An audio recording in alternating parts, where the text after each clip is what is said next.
국민의힘이 말로는 윤석열 전 대통령과 절연한다더니 뒤로는 내란 옹호 인사들을 대거 공천하며 국민을 기만하고 있습니다. 부산까지 내려가 민주당을 범죄자 정당이라 비난하던 장동혁 대표. 하지만 현장에서는 자당 의원인 조경태 의원과 지지자들 사이에 고성이 오가며 아수라장이 펼쳐졌는데요. 겉으로는 쇄신, 속으로는 윤핵관 챙기기에 바쁜 국민의힘의 이중적인 민낯을 지금 바로 확인하시죠. 성치훈 더불어민주당 부대변인, 정광재 국민의힘 전 대변인 이렇게 두 분과 함께합니다. 어서 오십시오. 안녕하세요. 반갑습니다. 네. 장동혁 대표 얘기부터 할까요? 그간 여의도만 맴돌던 장 대표가 오늘 부산시장 박형준 후보 선거사무소 개소식에 갔습니다. 장동혁 대표가 개소식에 간 건 이번이 처음인 것 같고 참석 배경도 좀 들어보고 싶고 이거 박형준 후보가 초대한 건지 그리고 앞서 서울시장 오세훈 후보가 참석했던 서울시장 필승결의 대회엔 장동혁 대표가 초대 못 받았다라고 얘기 들었었거든요. 박형준 개소식에서 말도 안 되는 장동혁의 연설을 한번 보시죠. 잘못이 있을 때는 국민들께 사죄하고 우리가 새롭게 태어나기를 다짐하면서 지금까지 걸어왔습니다. 그런데 지금 더불어민주당은 대한민국의 헌법 질서를 파괴하고 자유민주 질서를 파괴하려 하고 있습니다. 이제 이재명의 죄를 지우기 위해서 공소 취소를 위한 특검까지 하겠다고 하고 있습니다.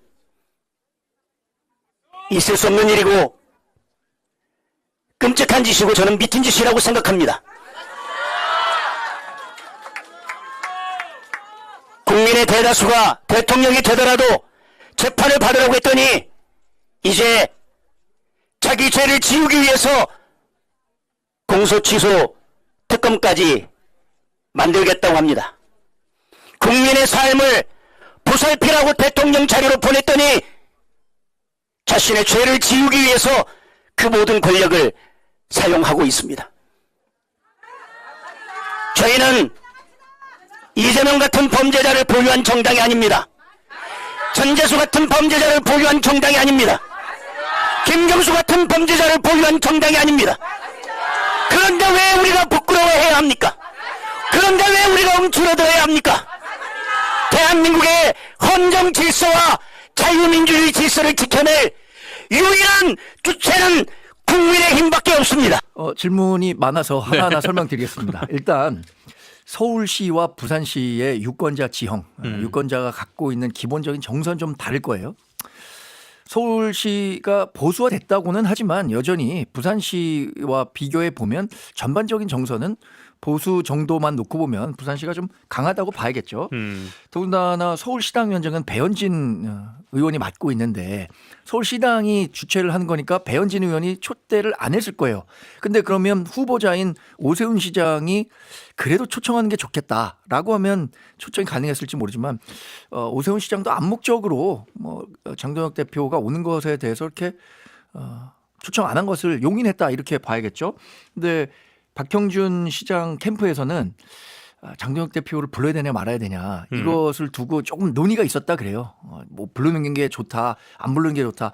그래도 부르는 게 좋겠다라고 나중에 결론이 났기 때문에 공식적으로 초청을 한 것이고 초청을 받아서 간 거네요? 그렇습니다. 네. 그래서 아무래도 뭐 그런 거 있지 않겠습니까? 부산시의 지금 여론 지형만 놓고 보면 낮은 투표율 등을 고려할 때 강성 지지자들이 투표장 안 가면 우리 이기기 어렵다. 그러면 강성 지지자들을 적극적으로 좀 투표장에 이끌기 위해서는 장동혁 대표도 표현에 도움이 될 것이다라고 판단했을 것 같습니다. 그래서 서울시와 부산시의 결론이 달랐을 것이다 이렇게 보는 거죠. 근데 공식적으로 박형준 후보 선거 캠프 쪽에서는 장동혁 대표뿐 아니라 당 지도부 모두 오는 거였다라면서 약간 선을 긋는 듯한 말도 했어요. 아니, 근데 그게 당 지도부라면은 장동혁 대표도 포함하는 거니까 이건 네. 그냥 뭐 정치적 레토릭으로 봐주십시오. 성친 부대도 어떻게 보십니까? 정치적 레토릭이기 때문에 이렇게 해석할 수밖에 없는데 그러니까 뭐 아까 말씀하신 유권자 지형 때문에 부를 수밖에 없지만 그렇다 하더라도 뭐 부산 선거에 뭐 그 윤호개인에 동조하는 분들만 있는 건 아니잖아요. 당연히 중도층도 있고 중도표 없이 부산시장 될 수 없으니 당연히 그런 차원에서 좀 일종의 선긋기를 하는 건데 근데 모르겠습니다. 오세훈 후보 같은 경우에는 서울시 같은 경우에는 제가 지난주도 계속 말했던 것 같은데 아무리 피하려고 해도 피할 수 없을 겁니다. 계속 엇박자가 날 수밖에 없어요. 이 필승 결의 대회는 장동혁 대표가 못 갔는데 네. 그 다음 날 다음날 하루 차이였나 그 정도로 기억하는데 장동혁 대표가 저희 집 근처에 그 홍제천이라고 있는데 홍제천의 그 폭포에 거기 와가지고 청년 정책 그러면서 청년 정책 발표하면서 오세훈 후보 측면 지원이다 뭐 이런 식으로 얘기를 홍보를 하더라고요. 근데 오세훈 후보는 안 왔어요. 그러니까 서울 어디든 돌아다니면서 계속 뭔가 현장 행보를 안 한다고는 하지만 할 수밖에 없을 겁니다. 그리고 내일은 이제 대구 추경호 후보 캠프 또 이 현대 발족식이 있는데 거기 가면은 오늘이랑 좀 분위기가 다를 거예요. 오늘은 조경태 의원이 면박을 줬지만 현장에서 아마 대구에서는 현장에서 면박 줄 사람이 없을 거고 그러면 여기서 좀 이른바 에너지를 좀 얻고 나 좀 돌아다녀도 되는 것 같은데 라고 하면서 이제 저는 현장 행보를 조금씩 좀 늘려가는 게 내일이 기점이 되지 않을까라고 저는 개인적으로 봅니다. 장동혁 대표가 개소식 축사로 박형준 후보 개소식이 아니라 국민의힘 출정식이라 생각한다. 뭉치자 뭐 이렇게 강조를 했다고 하는데 보통은 이제 후보를 띄워주는 게 맞는 거 아닌가 싶기도 한데 정광재 대변인께 말씀 좀 들어보죠. 앞서 말씀드린 것처럼 개소식에 오는 사람들의 성향까지 좀 파악해 볼 필요가 있다고 생각합니다. 개소식엔 누가 옵니까? 국민의힘 당원, 적극적인 지지자 이런 분들이 오니까 그 사람들을 겨냥한 메시지를 내놨다고 봐야 돼요. 물론 박형준 후보 거기 오는 분들은 제가 생각하기에 100% 박형준 후보 찍을 겁니다. 그런 정도의 열의가 없는 사람이라면 개소식에 오지 않죠.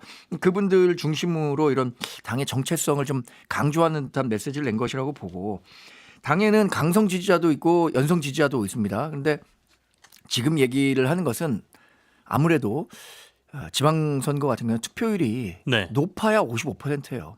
그러면 자기들을 적극적으로 지지하는 사람들을 누가 더 투표장으로 데리고 올 것이냐 여기에 승부처가 있다고 보는 것 같아요. 장동혁 대표는 기본적으로 지금까지 누차 인터뷰를 통해서 이번 투표율 낮다. 그러니까 이런 강경한 투자 분들이 적극적으로 와야 된다라는 메시지를 냈기 때문에 오늘 한 이야기들도 그런 맥락에서 이렇게 읽어봐야 되지 않을까 싶습니다. 이른바 집토끼만 챙기면 된다. 뭐 약간 이런 말씀이었다는 얘기인데 장동혁 대표가 또 이재명 대통령 민주당은 세게 비난을 했습니다.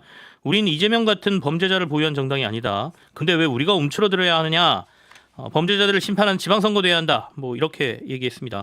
성친부대 설득력이 있나요?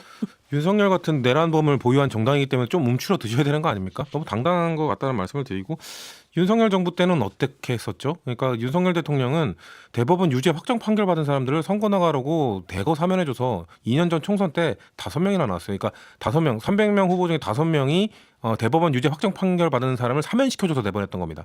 충남 사천의 서천호 후보 결국 당선됐죠. 비례대표 김장겸 후보 결국 당선됐습니다. 나머지 후보 뭐 남양주의 조강한 후보나 이런 분들은 낙선됐습니다만 범죄자들을 사면시켜줘서 출마시켰던 이 정부에서 한마디도 못했던 분들이 지금 이런 얘기하는 거에 대해서 과연 어떻게 생각할 것인가. 그리고 장동혁 대표가 요 얘기하는 연설할 때 그 전당대회 때 그 약간 히틀러 같은 연설로 다시 돌아왔더라고요.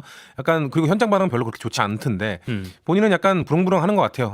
나의 이 연설 실력을 전국을 돌면서 좀 해줘야 되는데 아무도 안 불러줘서 못했는데 여기 처음으로 초대받으니까 이제 또 흥분해가지고 얘기를 하다 보니까 발언이 세질 수밖에 없어요. 근데 이렇게 발언이 세지고 할 때 과연 본인을 부르는 곳이 더 늘어날 것인가? 저는 아니라고 보거든요. 지금 국민의힘은 이번 선거는 정말 반성하는 자세로 해야 됩니다. 이렇게 당당하게 뭔가 선거를 치르려고 하는 거에 대해서 그래서 후보들이 그렇게 달가워하지 않을 거라고 저는 생각합니다. 개소식에서 소란이 있었다고 앞서 오프닝에서 말씀드렸는데 조경태 의원이 연단에 오르니까 일부 당원들이 고성 항의를 했어요. 그러니까 그간 이제 조경태 의원이 좀 당의 쓴소리를 좀 많이 했던 인물 아닙니까? 그러니까 조경태 의원이 여기에 대해서 비상계엄은 잘못된 것 그리고 여러분들 때문에 국민의힘이 안 되는 거다 이렇게 또 얘기를 했고 장동혁 대표를 연호하는 당원들에게 집에 가시라 뭐 이런 얘기도 했는데 정광재 대변인 이런 모습 어떻게 보셨습니까? 오늘 연출된 게 국민의힘의 현 주소를 여실히 보여주고 있다고 생각합니다.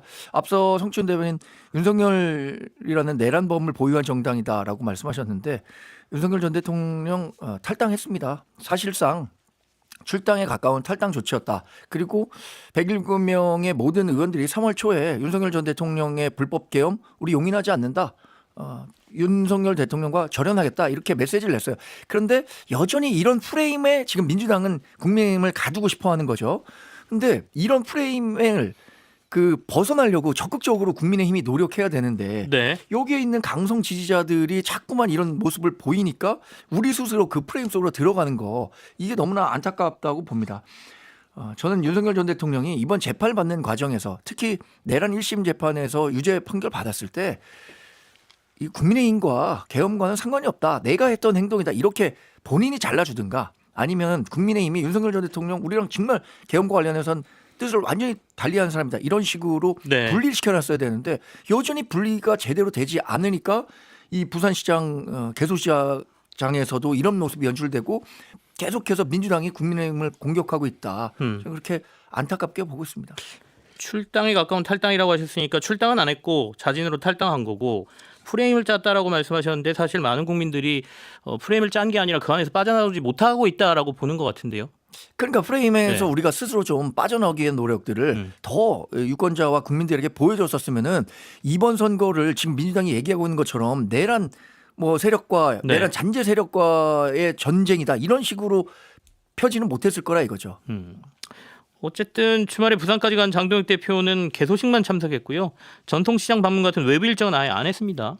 뭔가를 의식한 것 같기도 하고 당은 개소식 방문 외에 불필요 행사를 만드는 게 후보의 집중과 관심도를 떨어뜨릴 수 있고 선거 승리에 큰 도움이 안 된다는 전략적 판단이 있었다라고 얘기했습니다. 성친부대 말씀 좀 들을까요? 아까 우리가 앞에 말할 때 박형준 후보 개소식이 아니라 국민의힘 출정식이라고 했던 것과 좀 상충되는 발언 아닌가요? 그러니까 지금 아까 정광재 대변인께서 말씀하신 것처럼 그런 프레임에서 벗어나기 위해서는 현장 행보 열심히 하면 됩니다. 현장 열심히 돌아다니면서 그 107명이 선언했던 그 절윤 결의문이 진심이라는 거 저희 그 윤어게인 아닙니다. 저희 절윤했습니다. 내란에 대해서 반성합니다라는 얘기 전통시장 돌면서 여기저기 다 돌아다니면서 장동혁 대표가 한다면요. 저희가 프레임 잡으려고 해도 안 잡힙니다. 근데 그걸 안 하잖아요. 그걸 못 하잖아요. 그걸 못 하기 때문에 저희 입장에서는 저희라고 뭐 지금 이번 선거를 지방선거인데 지방자치가 얼마나 잘 돼야 되는지 어떤 비전을 보여줘야 되는지 저희도 얘기하고 싶죠. 근데 여전히 벗어나지 못하고 있고 여전히 재보궐선거에서 윤어게인과 관련 있는 사람들 공천하고 있으니까 저희로서는 이거를 프레임을 저희가 잡는 게 아니라 잡혀서 안 빠져나오고 있는 거예요. 그렇기 때문에 장동혁 대표가 현장 행보 안 하는 것 역시 이 본인들의 이 절윤 메시지 다시 현장에서 낼 자신이 없으니까 저는 안 하는 거라고 피하는 거라고 봅니다. 근데 지금까지 국민의힘 쪽에서 부산까지 가서 개소식만 참석하고 시민 안 만나는 당대표는 본 적이 없는 것 같긴 합니다. 역대 처음 아닙니까? 근데 박형준 캠프에서 불필요한 오해가 있으면 안 될 것이다라고 해서 현장 행보 안 했다고 하잖아요. 이런 거죠. 개소식에 가면은 국민의힘 적극적인 지지자들이 있기 때문에 장동혁 대표가 무슨 얘기를 하더라도 어쨌든 우리 당 대표가 왔으니까 이런 얘기 할 수 있지 하고 하면서 넘어갈 거예요. 근데 현장에는 우리 당 지지하는 사람들만 있는 게 아니잖아요. 그러면 분명히 다양한 형태의 장동혁 대표를 향한 불만들이 쏟아질 수 있을 거라고 생각해요. 그러면 거기서 또 뭐 장동혁 대표가 어떤 식의 수모를 당했다느니 뉴스가 아마 그쪽에 많이 쏠릴 겁니다. 그러니까 이런 것들을 전체적으로 고려했을 때 장동혁 대표도 부담스러웠겠죠. 그러니까 일반 대중들을 많이 만나면 만날수록 장동혁 대표가 지금 당대표로서 제대로 된 리더십을 발휘하지 못하고 있다는 평가가 줄을 이루고 있기 때문에 그런 것도 굉장히 부담스러울 거예요. 특히 국민의힘을 좋아하는 사람들도 장동혁 대표 때문에 이번 지방선거 망치겠다라고 생각하는 사람들이 많아졌잖아요. 그 사람들은 적극적으로 와서 장동혁 대표에게 문제 제기하고 따지고 그래요. 이런 것들을 우려했기 때문 아닐까 싶습니다. 그럼 이렇게 밖에 나가서 시민들도 안 만나고 그러면 장동혁 대표는 지금 뭐 하고 계십니까? 장 대표 어디가 유튜브 채널 만드셨잖아요. 그거 찍으시고 업데이트 요즘 안 되는 것 같던데요. 요새 업데이트 잘 안 됐나요? 저도 관심이 없어서 잘 안 봤는데 지금처럼 조금 그 보수세가 유리한 지역에는 본인이 가서 강성 지지자들 결집하는 데 도움이 될 것이다라고 생각할 수는 있겠죠. 그럼 앞으로 박형준 후보 쪽에서는 선거 전략을 어떻게 펼칠까요? 당권파와 발을 맞춥니까? 아니면 좀 선을 긋는 쪽으로 갈까요? 근데 그 박형준 캠프는 전략이 쓴 것 같아요. 우리는 용광로 캠프 만든다. 친윤 세력도 친한 세력도 이 박형준 후보 뽑을 수 있는 사람이다라고 생각하게 만드는 게 캠페인 전략이라고 보고 있는 거죠. 그러니까 선거에서는 이기기 위해서는 그 비토 세력은 최소화하고 여튼 최대 공약수, 자기 지지할 수 있는 최대 공약수를 만드는 거잖아요. 지금과 같이 중도 외형에 대한 메시지도 내고 강성 지지자들도 함께 가져갈 수 있는 것. 그거를 지금 가능하다고 생각하는 것 같습니다. 선은 긋지 않는다 뭐 이런 얘기네요. 근데 말이 좋아 용광로지 사실상 갈치자 행보라고 좀 보거든요. 어중이 떠중이 다 모으는 거다. 그러니까 박형준 후보가 사실 시장할 때 뭔가 윤어게인과 선을 그으려고 하다가 경선 때는 뭔가 조직표가 필요하니까 소년보 목사 아들 선대위원장 하면서 윤어게인 손 잡았다가 이제 또 본선 생각하려고 하니까 또 약간 한동훈 한동훈 무소속 후보랑 약간 뭐 연대한 뉘앙스 좀 풍기다가 네. 그러다가 또 장동혁 대표는 개소식에 부르고 아마 이랬다 저랬다 양쪽 다 잡으려고 할 건데 그러면 아마 부산시장 토론회 때 뭐 질문 한 3개만 하면 될 것 같은데요. 윤어게인 할 겁니까 안 할 겁니까? 뭐 그거 장동혁 대표 어떻게 생각합니까? 한동훈 무소속 후보는 어떻게 생각합니까? 그러면은 본인이 얼마나 갈짓자 행보하는지가 그 세 질문에서 다 드러날 거라고 봅니다. 하나를 택해야 돼요. 하나를 택할 수밖에 없는 거고 그것이 저는 부산 시민 특히나 거기서 중도 시민들 어디에 표를 줘야 될까? 이번 선거는 지난 선거랑 달리했다 똑같이 해야 될까? 이 고민하는 분들은 이런 질문들에 대해서 명확한 답변을 요구할 텐데 그렇게 약간 애매모호한 답변을 하다가는 그런 중도층은 표는 다 잃게 될 거라고 저는 말씀드립니다. 색깔 없는 전략이 도리어 선거에 마이너스가 될 것이다 또 이렇게 평가를 해주고 계십니다. 결국 국민의힘은 윤석열이라는 프레임에서 한 발짝도 벗어나지 못한 채 오히려 내란 옹호 인사들을 앞세워 이번 선거를 치르려 하고 있습니다. 위헌적 내란을 옹호한 사람을 어떻게 공천하냐는 비판에도 윤석열과 관련 없는 사람이 어딨냐며 적반하장으로 일관하는 그들. 과연 국민들이 이 뻔뻔한 윤 어게인 공천을 용납할까요? 이번 지방선거에서 국민의 무서움을 반드시 보여줘야 합니다. 오늘 영상이 유익하셨다면 구독과 좋아요로 함께 목소리를 내주십시오. 다음 시간에 더 날카로운 분석으로 찾아오겠습니다.